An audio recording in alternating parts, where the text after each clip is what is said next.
Hello YouTube, this is the Bucket coming at you today with my H&K P30L in 9mm.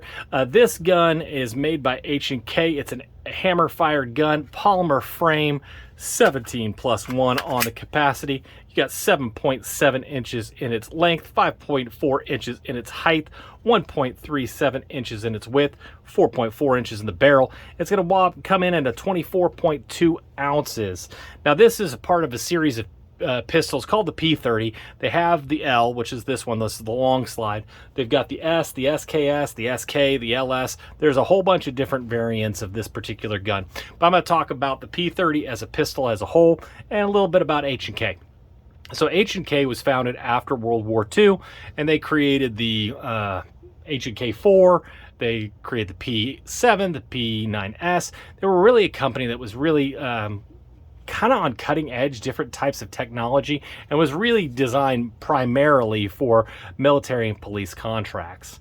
And when the P5, P6, P7, the police pistols of Germany kind of went by the wayside and needed a new contract, they came out with a USP, which is colloquially known as the P8, and it was a great firearm. It was really well loved, really beloved by everybody that held it. And H&K decided that they just wanted to keep evolving their pistols. They came out with a P2000, and the P30 series was to be the next kind of iteration of improvements on the P2000. Actually, this was supposed to be called the P3000, but they landed on the P30. So when you see this gun, it is definitely an evolutionary step from the USP, from the P2000, but before they came out with the VP9, which I love this gun. I actually carry a VP9 SK, and I'm going to bring this gun to you guys in a little bit. But you could see that there's some things that are holdovers from the P2000, and we're going to have some new features that would be adopted with the VP9. Now, this is a hammer-fired gun. My version does not have the safety. This is a decocker version, so you have a button right here, and that'll decock your pistol. It's pretty easy to use. You'll see that the takedown is very similar to a P2000. Still has some of the lines of a P2000, but when you look at the lower, it looks a lot like what we see a lot with the VP9 series pistol. And the VP9 is striker fired, but this is the hammer fired version. This came out in 2006. This came out in 2014. It does, like I said, it has that 17 round +1, has the paddle mag release, which I absolutely love. I love that about this. They made these in 9mm and 40 Smith & Wesson, and these were just great duty guns.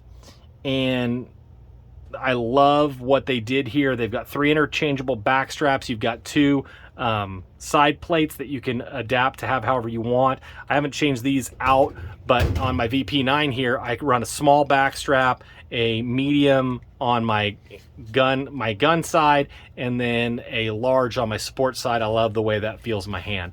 And so you can get a lot of that ability to adapt your pistol for what's so suiting for you. They do usually come with these luminescent sights. That's what this has. They call them HK luminescent. Basically what happens is the UV light from the sun hits these, charges them up, and they'll actually come up real bright in daylight shooting. And then if you were to go indoors, they would still be pretty bright, but they won't work as night sights. The P30s don't have optic cuts, at least none that I've ever seen. So it's really designed to be kind of that older school iron sights. A lot of the law enforcement models, the LE models, will have night sights and will come with a 3rd mag. These are just awesome shooters. I'll be honest with you, when I got this on a trade, you know, I felt the trigger and I was like, man, that doesn't feel that great. And I kind of felt the same with my VP9 SK. I just didn't think it was that great. But when I took it out to the range, man, I was hitting everything. Double action, single action. We actually did a drill where we took about 50-yard shots, and I rang steel 9 out of 10 shots. I mean, it was pretty awesome. I just couldn't miss. Now, part of that's going to be the longer sight picture that you have here, but H&K triggers, I just shoot really, really well. And I was with a couple of people that, you know, were at varying degrees of ability, and they were all shooting this gun really pretty well. So I just think it is a solid firearm. Again, you know, when you pull the trigger, it feels fine. Then you get that reset. It's a long reset. It is auditory. It is tactile, but then there's some slop, and then you're ready for some more pew. But man, I could just hit with it all day long. And with the bucket, being a teacher, you know, I have to trade a lot of guns to get more content for all my viewers.